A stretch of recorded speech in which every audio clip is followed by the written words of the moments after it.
Hey guys, welcome to the channel. Today we are going to talk about the Samsung ecosystem, and this is part 1 where I'll be talking about the Samsung Galaxy Tab S7 Plus. So let's get into it. Before we move on to the video, do subscribe to the channel and click the bell icon to get notified.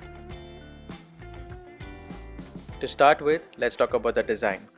And on the top of the tablet you have the power button, the volume rocker and the SIM card tray. On the right side are a dual speaker setup as well as the USB Type-C. On the left we have a microphone hole, some antenna bands and a dual speaker setup as well, so that makes it a quad speaker setup. On the bottom is a connector for the keyboard.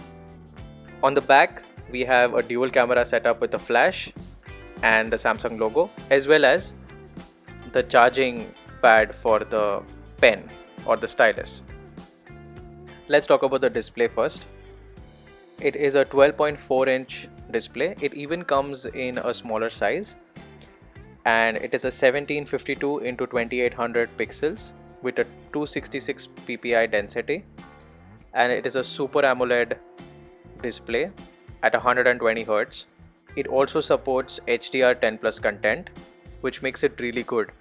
So the display is both really bright and extremely sharp. The 120 Hz refresh rate makes the display feel really smooth and nice to operate. The viewing angles are amazing. I can see myself watching content on this, even playing games, because the specifications are really good, along with some really good speakers which we'll test in the latter part of the video. Now let's talk about the cameras. It's got a dual camera setup, a 13 megapixel wide and a 5 megapixel ultra wide. It records video at 4K 30. The camera modes are pretty similar to what you have on a Samsung flagship, right from a single take to photo, video and other things like a panorama mode, etc. It even has a night mode and a live focus, which is a plus point. Apart from that, on the front it has got an 8 megapixel wide which shoots at 1080p at 30 fps. So those are the cameras, really good with normal shooting, and document scanning should not be a problem. Now let's look at something more interesting, which is the battery life.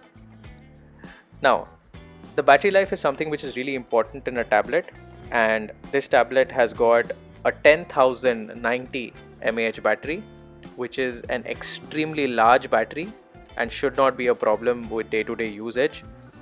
It also supports a 45 watt fast charging.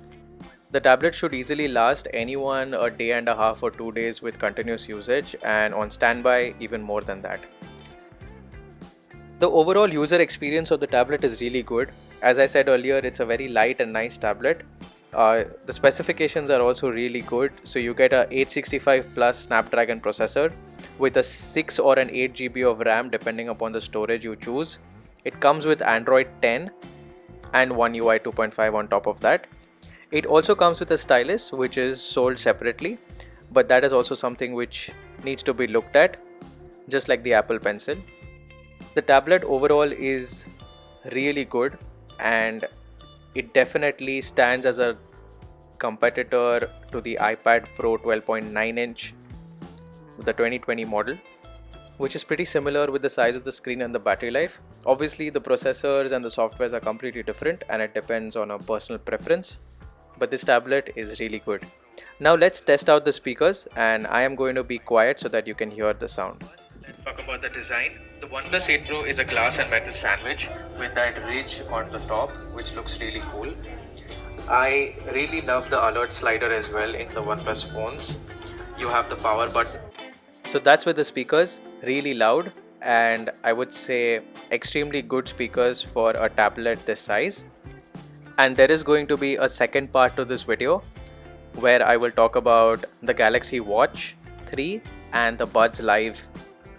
So don't forget to subscribe to the channel and click the bell icon.